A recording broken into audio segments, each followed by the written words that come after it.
everybody, welcome to your midday pause for mindful movement. This series is built so that you can incorporate this into your work week. Just step away from your computer or whatever you're doing and reset. You don't need to be wearing anything specific. You could be in any kind of space. If you want to be on your yoga mat, you can, but it's not necessary here. So the hope is that you can incorporate this into a snack break, bathroom break, lunch break really easily so that we can feel our breath and our body move a little bit and tune in. So let's get started. Today we're going to be doing a more subtle, creative exploration of our body. So let's just start standing up and start to bring circles into your wrists and start moving your fingers around.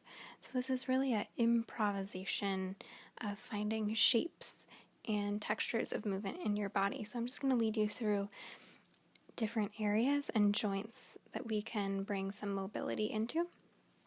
And if there's something that feels like, ooh, that really needs to be stretched, then dig into that a little bit more. So we're just engaging our hands, these things that help us do so much that might have just been working on the computer and feeling a little stiff. So just bring some air, some space into that joint, going one way and the other. And then let's move on to the next joint. If you want to add on, you can still keep moving your hand and your wrist, but let's start to play with the elbow.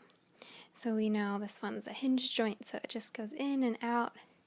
But what does it feel like when we move it in different orientations?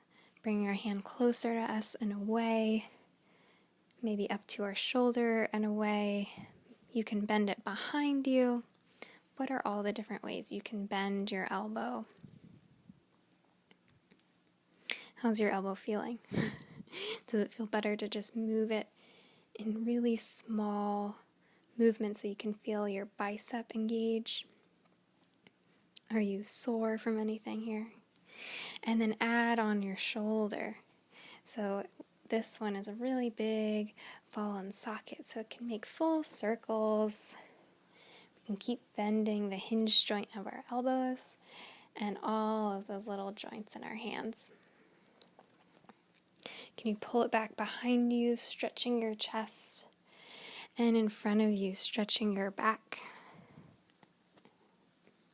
Can you imagine a rope through your arms that's wiggling like it maybe is caught in a current,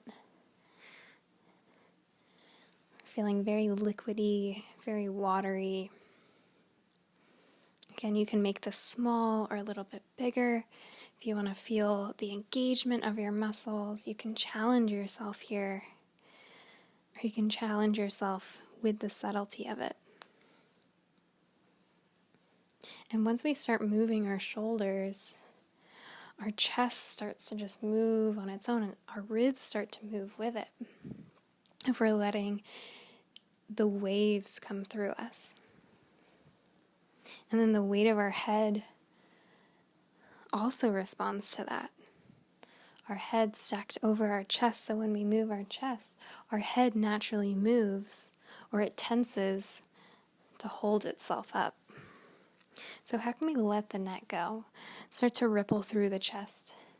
You can keep the arms engaged or let them fall down by your side and start to circle your ribs.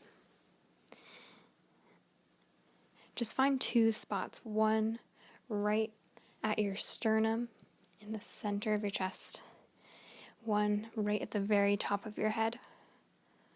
If you want to touch them, you can, and start to explore the relationship of these 2 points. What's in between them? How does that space in between them move? Can they come closer together or further apart? Can that space breathe? Where does your inhale take them? Where does your exhale take them?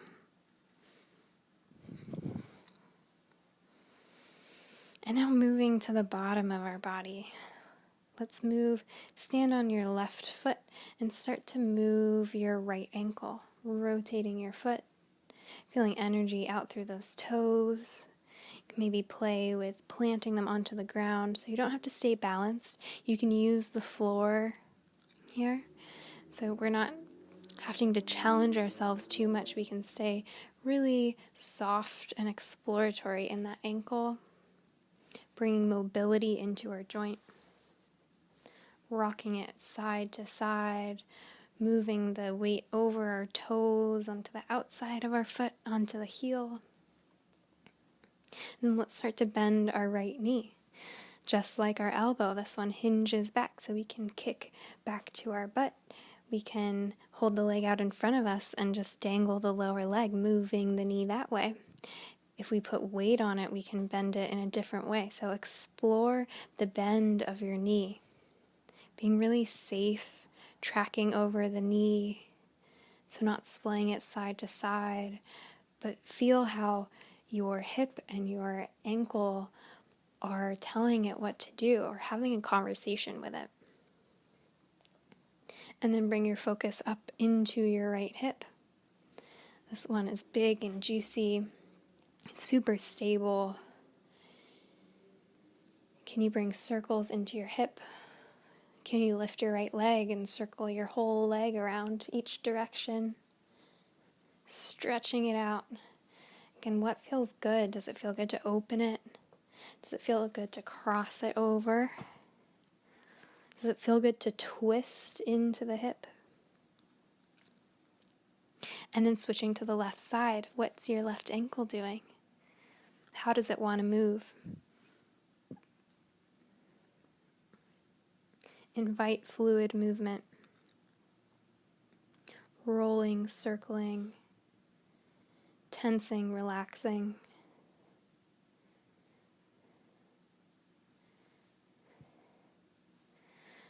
Bring the play into the left knee. Hinging, taking weight, taking the weight off of it. Balancing for a moment. Turning, swinging. What feels silly? What feels good? What feels weird, confusing? If anything feels wrong, take a step back from it. If anything is just really new and, I haven't moved my body like that before, slow down and notice. What does it feel like? Where does it feel? What muscles am I using? What bones are moving? What's taking pressure? What's tensing?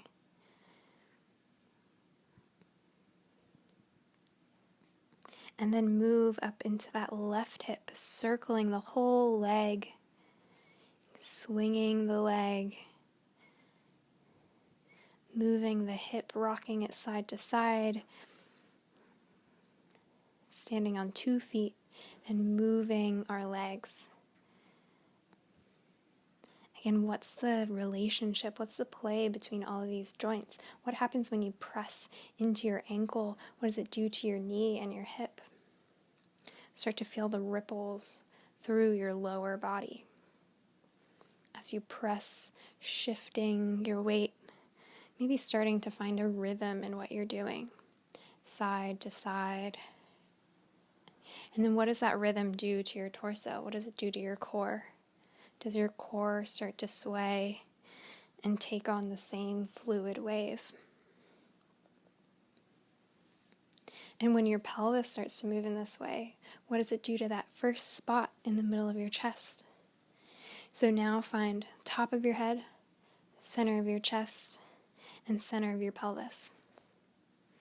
Imagine there's 3 little orbs of light or a ball or something in there. In your center line, how can you shift, make different shapes with these 3 points? Is it always a rigid triangle, or can you kind of curve them into a different constellation? What's the story that constellation is telling you? What's a way that you can move that you've never moved before, changing the orientation of these? Can you bring your head a little bit lower? Maybe flip your perspective, your gaze. Maybe reach into your back space.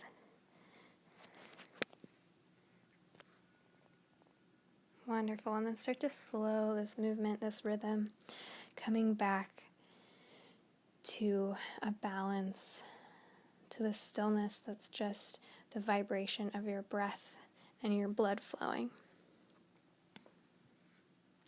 And to end, I thought we could just, if you have a space, lay down on the floor. You can raise your legs up onto a wall or put your feet up on a couch or something. And just fall into that stillness. Feeling the support of your body, of the ground, of whatever props you've found. Letting your weight go. Bringing your attention to your breath. Rise and fall of your lungs, of your belly. The feeling of air, a little bit cooler on the way in, and a little bit warmer on the way out.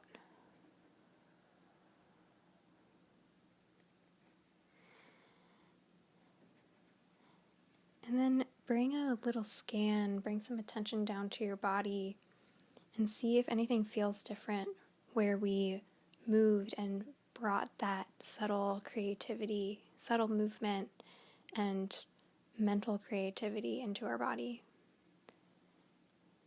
Notice your hands, your wrists, elbows, shoulders, chest, head, ankles, knees, hips, torso, and then connecting all the points. If you have the time, you can stay here and settle in a little bit more, just noticing your breath. If it's time for you to move on to the next thing in your day, you can come back up to standing and take a deep breath. Shake it all out. Give yourself a good hug, and I'll see you next time. Thanks, guys.